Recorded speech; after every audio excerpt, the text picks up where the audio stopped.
The Seattle Mariners have been around since 1977. That's a long time. In that time, they've won the Western Division 3 times, secured 2 wildcard berths, and won exactly 0 AL pennants, despite winning 116 games in a historic 2001 season. For those keeping score at home, that's 47 long years without a World Series appearance. As the only MLB team to not appear in a World Series, I don't think that streak will end in 2024, and here's why. The Seattle Mariners had an odd and somewhat confusing offseason, adding players like Jorge Polanco and Mitch Garver to a team that was starving for offense. To put it mildly, those moves have been dreadfully bad to say the least. As it currently stands, the Mariners rank at or near the bottom of the league in most offensive categories. They're 28th in team OPS at 669 and dead last in team average, which stands at 217. That's even worse than the historically bad Chicago White Sox.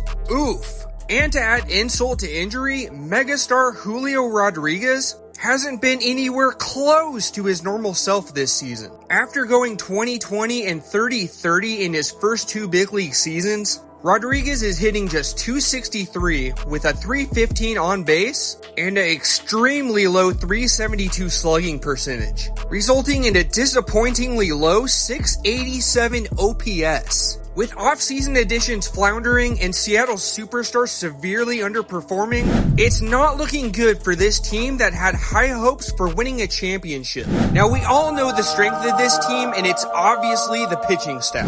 The Mariners flaunt a front 3 of Luis Castillo, Logan Gilbert, and George Kirby, with an even more impressive back-end starter by the name of Brian Wu.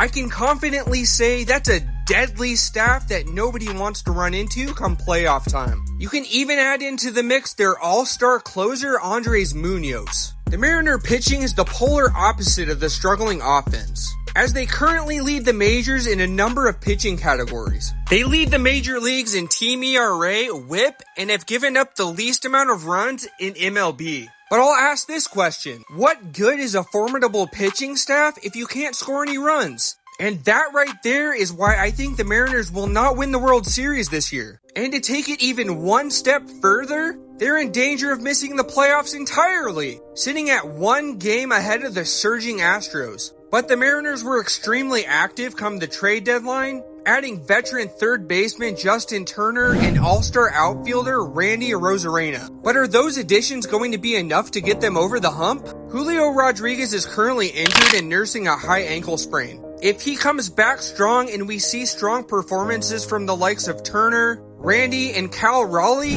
they may just have a fighting chance. But if I'm a betting man though, I just don't think they have the firepower to compete with the top dogs in the American League. If the Mariners can manage to scratch together a competent offense and continue this run of dominant pitching, I can see them making a shot at a ring. But that's a huge if.